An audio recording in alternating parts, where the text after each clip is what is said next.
Jéthro, sacrificateur de Madian, beau-père de Moïse, apprit tout ce que Dieu avait fait en faveur de Moïse et d'Israël, son peuple. Il apprit que l'Éternel avait fait sortir Israël d'Égypte. Jéthro, beau-père de Moïse, prit Séphora, femme de Moïse, qui avait été renvoyée. Il prit aussi les deux fils de Séphora, l'un se nommait Gershom, car Moïse avait dit, « J'habite un pays étranger ». L'autre se nommait Éliésée, car il avait dit, « Le Dieu de mon père m'a secouru, et il m'a délivré de l'épée de Pharaon ». Jéthro, beau-père de Moïse, avec les fils et la femme de Moïse, vint au désert où il campait, à la montagne de Dieu. Il fit dire à Moïse, « Moi, ton beau-père Jéthro, je viens vers toi, avec ta femme et ses deux fils. » Moïse sortit au-devant de son beau-père, il se prosterna, et il le baisa. Ils s'informèrent réciproquement de leur santé, et ils entrèrent dans la tente de Moïse. Moïse raconta à son beau-père tout ce que l'Éternel avait fait à Pharaon et à l'Égypte à cause d'Israël, toutes les souffrances qui leur étaient survenues en chemin, et comment l'Éternel les avait délivrés. Jéthro se réjouit de tout le bien que l'Éternel avait fait à Israël, et de ce qu'il l'avait délivré de la main des Égyptiens. Et Jéthro dit, « Béni soit l'Éternel, qui vous a délivré de la main des Égyptiens et de la main de Pharaon, qui a délivré le peuple de la main des Égyptiens. Je reconnais maintenant que l'Éternel est plus grand que tous les dieux, car la méchanceté des Égyptiens est retombée sur eux. » Jéthro, beau-père de Moïse, offrit à Dieu un holocauste et des sacrifices.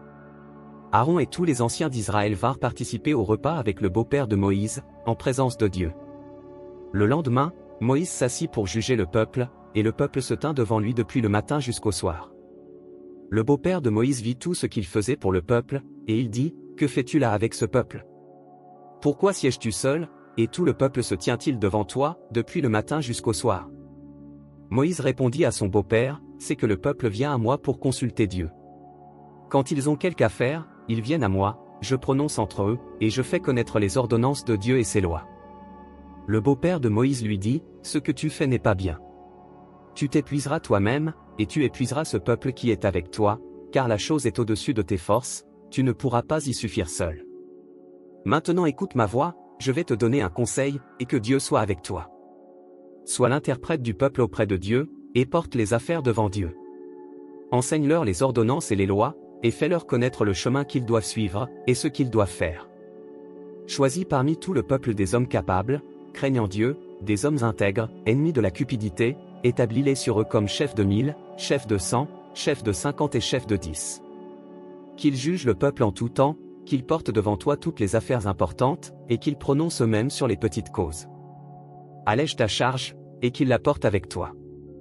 Si tu fais cela, et que Dieu te donne des ordres, tu pourras y suffire, et tout ce peuple parviendra heureusement à sa destination. » Moïse écouta la voix de son beau-père, et fit tout ce qu'il avait dit. Moïse choisit des hommes capables parmi tout Israël, et il les établit chefs du peuple, chefs de 1000, chefs de 100, chefs de 50 et chefs de 10. Ils jugeaient le peuple en tout temps, ils portaient devant Moïse les affaires difficiles, et ils prononçaient eux-mêmes sur toutes les petites causes. Moïse laissa partir son beau-père, et Jéthro s'en alla dans son pays.